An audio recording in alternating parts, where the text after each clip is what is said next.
বিয়ের আগে যা বলছো সেই অনুযায়ী সবকিছু করতে হবে।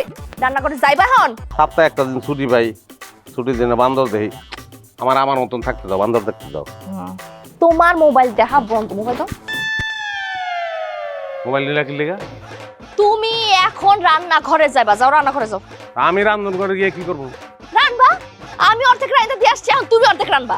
মাথা মতো কেউ লেগে গেছে। অর্ধেক রান্ধে তুই এসো, বাকি অর্ধেক আমি রান্না কেমনে? প্রেম করার সময় তো খুব বলছিলা, হ্যাঁ সব কাজ আমরা ভাগাভাগি করে করবো, বিয়ার পরে তোমার আমি একলা কোনো কাজ করতে দিব না বলছিলা না? তো রান্নাটাও করো, অর্ধেক আমি করছি অর্ধেক তুমি করবা। যাও। প্রেমের ভিতরে বহুত চাপাবাজি থাকে।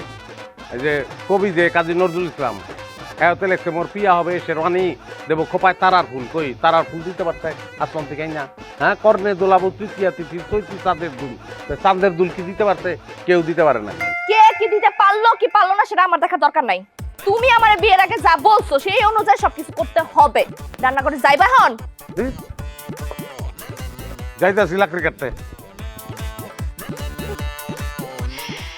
মানুষরে যে কিভাবে লাইনে আনতে হয় সেটা তুমি খুব ভালো করে জানো। তুমি বেটা জীবনও লাকড়ি কাটতে যাইতা না যদি রান্নাঘরের কথা না বলতাম।